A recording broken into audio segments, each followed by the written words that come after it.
To be able to fill type in InDesign is pretty easy.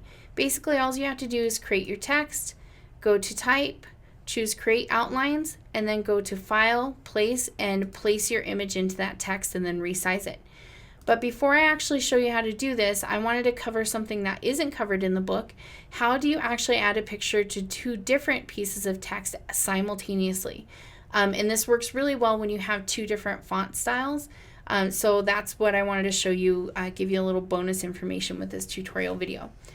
So the first thing you need to know is that you should be creating your document as a landscape letter size document. If for some reason you need portrait orientation, you can do that, that's fine. But you do want to pick fat fonts. So this one specifically is called Fat Frank, and I love this font. And the reason why is because we're going to see the image inside of the text. So if your text is really skinny, we're not going to really see much of that image. So make sure you're trying to pick a thick font, okay? Now that doesn't mean that you can't use like handwritten font. Some handwritten font is very skinny, so it is very hard to read. But this one is called Aisley Brush, and it is thick enough that I think I can be able to see some of the image through it. Now, it's not my main word, so that's a good thing for me because I'm going to see a lot of the picture in here and then just a bonus part of the picture in here. So that was intentional on my part. Now, when you want to do this, now remember that your assignment can just be one word and you can keep it very basic. And also know that you should be using a high quality photo. So I usually go to unsplash.com, but you can go to pixabay.com, pexels.com. You can use your own photo, but you should use a high quality photo. So these are free to use. So I downloaded this one and just decided it looked like a resort called Vista Pines. So that's what I decided to create. So once you have your text or text boxes, in this instance, multiple, I'm going to highlight both of them and go to type and choose create outlines. Once you do this though, it's not editable. So make sure everything is spelled the way you want it to be spelled. Once you do this, you can see if you're used to Illustrator, now it's a vector graphic, meaning that it is created with mathematical lines and points, geometry. And when you do that, that allows this to become like a shape that we can fill with the image. To do this though, we need to make sure that there's no stroke color and no fill color. Now if you want a stroke color later, I believe you can do that, but for right now, we just want empty containers.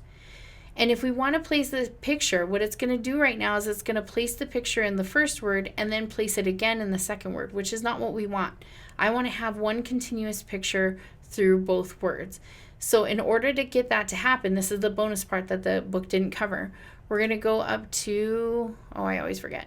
I think it's Object, Paths, and then Make Compound Path.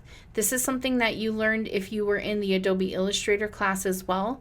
So this is also how you can do this in Adobe Illustrator and create a gradient that goes across multiple things. But the keyboard shortcut for this is Command 8 because it is something that a lot of designers use, is create these compound paths. So once we've done that, it almost becomes like one containing shape. And now we need to do File, Place, and we're going to find our photo. So this is the one I just downloaded.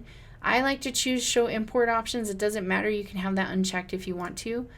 And it's going to say, what do you want to import? And I just want to import the image. And it's going to pop it in there. Now it's going to pop it in at the size it is, and it's high resolution, so it's really zoomed in right now, and we don't want that to happen. So we're going to double click so that we get the actual, we're going to click and we're going to use these fit options. And so when I do fit content proportionally, it tries to fit the image. So the very bottom of the image is here, the very top of the image is here, but obviously it's not getting the whole text. So in that sense, I can choose to fit it proportionally this way, fill frame proportionally. And then if I want to, I can double click inside of it until it turns like this yellow color, yellow, orange, brown, whatever it is. And I can resize it. I'm holding the shift key so it's resizing proportionally, and kind of move it around to get it the way I want to. So again, remember you have to double click until you get that like mustard color so that you can move the picture within the text and not the text itself. So I think I want, I like it to kind of start in the bottom third of this S, and that looks pretty good. So that's how you fill text with an image in Adobe InDesign.